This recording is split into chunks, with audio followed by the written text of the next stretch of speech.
Emma sat cross-legged on the edge of her bed, staring down at her battered wallet. The fabric was frayed at the edges, and the zipper had long since broken. Inside it lay a single, wrinkled $5 bill. She smoothed it with her fingers as though that small gesture could stretch it further, make it worth more than what it was.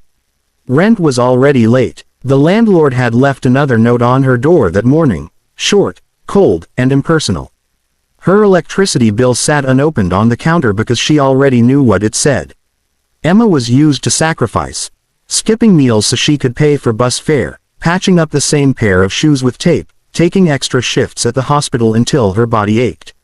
But tonight, for the first time in a long while, she wasn't sacrificing for survival, she was sacrificing for a chance at hope. Her best friend Megan had arranged the blind date. "You can't keep hiding behind work, Em," she had insisted. "You deserve someone who sees you. Who cares?" Emma had laughed bitterly. "With what time? With what money? Don't you dare use that as an excuse," Megan had shot back. "He's kind, he's genuine, and I think you'll really like him. Just go." So here Emma was, sitting in the dim light of her apartment, wrestling with a decision that felt absurdly monumental. She could spend her last $5 on a small meal to get her through her next 12-hour shift, or she could spend it on a coffee at a cafe, where a stranger might be waiting. She dressed carefully but simply. A soft gray sweater, her only pair of nice jeans, and a pair of black flats that had seen better days. In the bathroom mirror, she dabbed on a touch of mascara and lip balm, whispering to her reflection, "It's just coffee. You can leave after an hour." The evening air was crisp when she stepped outside, tugging her coat closer around her. The city hummed with life, streetlights flickering on, cars rushing past, couples holding hands as if it were the easiest thing in the world. The bus ride downtown was crowded, filled with chatter and the faint scent of gasoline. Emma pressed her forehead to the cool glass of the window and tried to steady her breathing. Each stop brought her closer to the cafe, closer to the moment when she would place her last bill on the counter. The cafe was warm and inviting, golden light spilling from its windows, laughter spilling out with it. The bell over the door chimed as she stepped inside, and for the briefest second, she allowed herself to imagine she belonged there. She ordered the cheapest latte she could, sliding her last crumpled bill across the counter. When the cashier returned her change, 2 dimes and a nickel, Emma stared at the coins, knowing that was all she had left now. Carrying the steaming paper cup, she found a small table in the corner. She sat down, folding her hands in her lap, the aroma of roasted beans swirling around her. And though fear still gnawed at her chest, for the first time in a long time, hope flickered inside her, small, fragile, but alive. Emma sat stiffly at the corner table, clutching her latte like it was a lifeline. Every sound inside the cafe, the hiss of milk being frothed, the clink of porcelain cups, the hum of low conversation, made her pulse spike. She checked her phone for the time. 6:55 p.m. He was supposed to be here at 7. 6:57. She exhaled sharply. "Don't panic, Emma. People run late. But what if he didn't come? What if he saw her and turned right back around?" She wasn't glamorous, wasn't the kind of woman who turned heads. She was practical, simple, the kind of person who blended into the background. The cafe door opened with a soft chime. A man walked in, tall, broad-shouldered, dressed in a crisp button-down shirt with the sleeves rolled casually to his elbows. His eyes swept across the cafe, searching, until they landed on her. A smile spread across his face, warm and unforced, and he walked toward her table. "Emma," his voice was deep, gentle. She nodded quickly. "Yes, hi, you must be Daniel." "That's me," he said, sliding into the chair opposite her. At first, silence stretched, and Emma scrambled for words. "I wasn't sure you'd come," she admitted. He tilted his head. "Why's that?" "Blind dates don't always work out.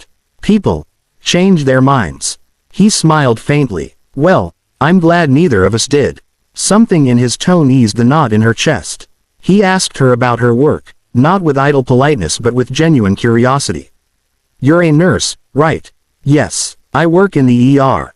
It's intense. Long hours, a lot of heartbreak, but also moments that make it worth it." "Tell me about one," Daniel said. Emma blinked, surprised. Most people asked about blood, about horror stories. No one asked about what mattered.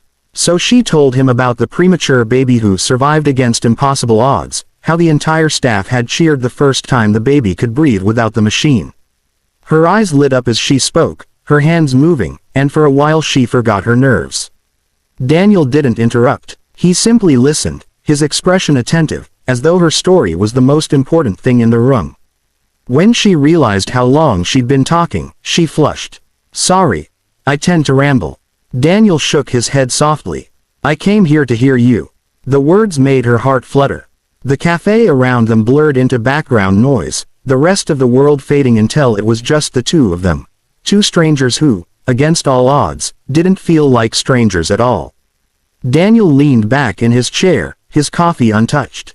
The warmth of the cup seeped into his palms, but his mind was elsewhere, tangled in the secret sitting between them. Emma spoke with a kind of quiet fire, telling him about patients she had stayed late for, about comforting a frightened man who hadn't wanted to die alone. She wasn't bitter. She wasn't hardened. She was exhausted, yes, but her compassion still burned. And he hadn't told her the truth. This cafe wasn't just a place he liked. It was his. He had built it years ago and expanded into a thriving chain. He could have taken her to the most exclusive restaurant in the city, could have bought her a meal worth 10 times her rent. But he hadn't. He had chosen this humble place, stripping away the wealth and titles. Because money had always complicated things. He had dated women whose eyes lit up only after they saw his car, his house, his lifestyle. He had learned to hide, to present himself simply, to see if anyone could love the man and not the fortune. Tonight had been no different, except Emma made the facade feel dangerous. She made him want to reveal everything. She hesitated at one point, laughing softly. "You probably think I'm boring. All I do is talk about work." "Emma," he said, leaning forward, "the way you talk about people, the way you see them, it isn't boring. It's rare." Something unspoken flickered in her eyes, as if no one had ever said that to her before. Daniel swallowed down the urge to confess the whole truth. Not tonight. Tonight, he wanted to be just a man listening to a woman who, without realizing it, had already disarmed him. The cafe had grown quieter as the night wore on. The chatter had faded, and the hum of the espresso machine slowed. Emma glanced at her watch in surprise. 2 hours had passed. She sighed and began gathering her things. "I should let you go. You've been more patient than I deserve." "What do you mean?" Daniel asked. She hesitated. "I almost didn't come tonight. Money's tight. I wasn't sure I could justify spending anything on a blind date, but my friend pushed me. Truth is, that latte was the last $5 I had until payday." Daniel's chest tightened. He leaned forward, lowering his voice. "Emma, this cafe isn't just where I like to drink coffee. It's mine. I own it. I built it 10 years ago, and now I run the chain it's part of." Emma blinked, uncomprehending. "Yours? You mean you work here?" "No," he said softly. "I mean it's mine. I'm the CEO." Her lips parted, eyes wide, searching his face for a joke. But his gaze held steady, unwavering. "I didn't want you to meet a CEO. I wanted you to meet me. The man who hasn't felt this alive in years. The man who can't stop listening to you." Tears stung her eyes, not from pity or shame but from something deeper, relief, gratitude, disbelief. He had seen her, listened to her, cared for her without the armor of his wealth. "You mean you let me spend my last $5 when you—" She broke off, half laughing, half crying. "I know," he said quietly. "And I hated it. But I needed to see if you'd still sit across from me, even if all I had was this cup of coffee." Emma covered her mouth with her hand, her heart thundering. Slowly, she reached across the table, her fingers brushing his. "You're not what I expected, Daniel." "Good," he murmured. "Neither are you, and I wouldn't change a thing." For the first time in years, Emma felt she wasn't standing alone against the world.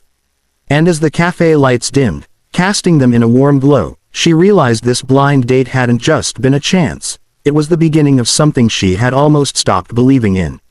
Hope.